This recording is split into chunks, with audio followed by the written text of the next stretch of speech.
প্রতিদিনের মতো সকাল সকাল মাল নিয়ে বেরিয়ে গেছি। আমি যে সমস্ত দোকানে মাল দিই সেই দোকানগুলোকে তোমাদেরকে একটু আজকে দেখাবো, ঠিক আছে? তোমরা দেখতে থাকো। এটা হচ্ছে কালী কাকার দোকান আমাদের গ্রামে। এখানে এ কাকা হচ্ছে পুরোহিত, মন্দিরে পুজো করে। তারপরে দোকানে চলে এলাম, এটা হচ্ছে গোপালদার দোকান।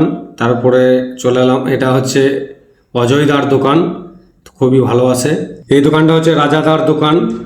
তো তারপরে চলে গেছিলাম বল্টুদার দোকান, এখানে এই কাকাকে কিছু মাল দিয়ে দিলাম।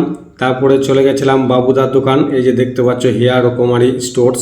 দাদা এখন পেমেন্ট দেওয়ার জন্য টাকা গুনছে, দেখতেই পাচ্ছ, ব্যবহার খুবই ভালো। তো তারপরে চলে গেছিলাম সনদ কাকার দোকানে, কিছু মাল দিয়ে দিলাম। তারপরে চলে গেছিলাম হাসান ভাইয়ের দোকানে, এই যে দাদা ভাইটাকে দেখতে পাচ্ছ, খুবই ভালো, খুবই ভালোবাসে আমাকে। বেশি ভিডিও আমার করা ছিল না, আরো দোকানদারগুলোকে দেখানো হলো না, পরের ভিডিওতে তোমাদেরকে দেখাবো। তো এই যে দেখতে পাচ্ছ, এটা হচ্ছে অজয় নদী 32 ফুকো, এক মনোরম প্রকৃতি দেখতেই পাচ্ছ।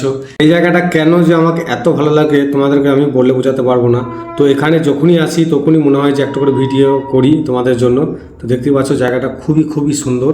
এই সুন্দর মনোরম প্রকৃতি দেখতে দেখতে বাড়ি ফিরে গেলাম। তো আজকে মিনি ব্লগটা এখানেই শেষ করলাম।